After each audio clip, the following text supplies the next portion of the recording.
तो हमारा unit 5th का टॉपिक है, फर्स्ट टॉपिक है 5th यूनिट का, द एज ऑफ चौसर। तो जो हमारे चौसर हैं उनकी एज क्या है, मतलब उनका टाइम पीरियड क्या था, 1340 से 1400 तक। ठीक है, 1340 से 1400 तक, 1340 से 1400 तक। ठीक है, तो उसके बाद तो अब आप पढ़ते हैं हम चौसर कौन थे और चौसर इम्पोर्टेंट क्यों थे। Why Chaucer is important, who is Chaucer. ठीक है, 2 क्वेश्चन है इसमें, 2 मार्क्स में आ सकता है या 5 मार्क्स में आ सकता है। तो इसमें लिख के आना है, known as the father of English poetry. वो इंग्लिश पोइट्री के पिता माने जाते थे, उस नाम से जाने जाते थे। First major writer to use middle English for English literature.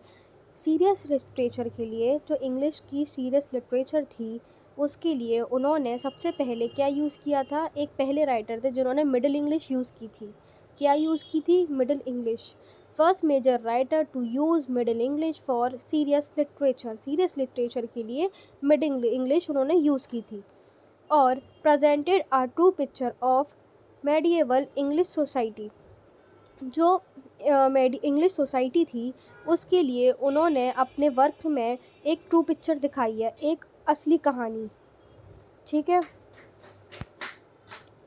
उसके बाद आते हैं कैरेक्टरिस्टिक ऑफ द एज।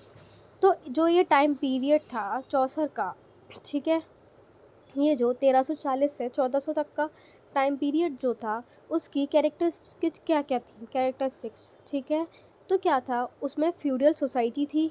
ठीक है, फ्यूडल सोसाइटी क्या होती है, जिसमें ऊपर पहले होते हैं भगवान लोगों को माना जाता है, चर्च वाले लोगों को माना जाता है, पंडितों को। उसके बाद फिर जो लैंड लॉर्ड्स वगैरह आते हैं, अमीर लोगों को। फिर उसके बाद जो मजदूर लोग होते हैं उन लोगों को। तो जो फ्यूडल सोसाइटी होती है ये 3 स्टेप में बटी होती है ना।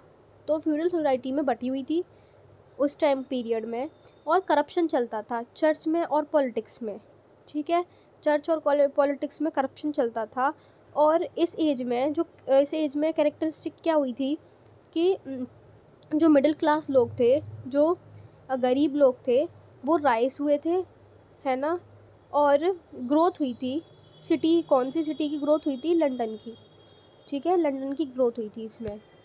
और अब क्या है, चौसर्स कंट्रीब्यूशन। अब जो चौसर्स ने इस एज में क्या क्या किया था, उन्होंने रियलिज्म इन इंग्लिश लिटरेचर, उन्होंने असली चीज़ दिखाई, है ना, अपने वर्क में। ठीक है, उन्होंने डिफरेंट फॉर्म यूज़ किए, वर्ड्स फॉर्म यूज़ किए, डिफरेंट वर्ड्स फॉर्म यूज़ करा अपने राइटिंग में, स्पेशली हीरोइक कपलेट्स। ठीक है, हीरोइक कपलेट्स यूज़ करे। और पोर्ट्रेल्ड वैरायटी ऑफ कैरेक्टर्स, उन्होंने बहुत सारे कैरेक्टर्स लाए, है ना, पोर्ट्रेट वैरायटी लाए थे। किस वर्क में लाए थे वो, कैंटरबरी टेल्स में, द कैंटरबरी टेल्स। जो द कैंटरबरी टेल्स है ये इनकी फेमस वर्क है, तो इसे याद करना है। और उन्होंने क्या किया था, डेवलप्ड इंग्लिश एज आ लिटरेरी लैंग्वेज। उन्होंने इंग्लिश को किस में डेवलप किया था, लिटरेरी लैंग्वेज में, मतलब बुक की लैंग्वेज में, लिटरेचर में। और उन्होंने क्या किया था, blender, humour, stair and romantic. अपने वर्क में उन्होंने अपने वर्क में क्या क्या ऐड किया था, ह्यूमर, स्टायर एंड रोमांस। ठीक है, ये सब ऐड किया था। और उनके मेजर वर्क कौन कौन से थे उस टाइम पीरियड के, the Canterbury tales, the book of the duchess and house of the fame. ठीक है, तो हमारा ये टॉपिक, फर्स्ट टॉपिक हमारा कंप्लीट हो गया।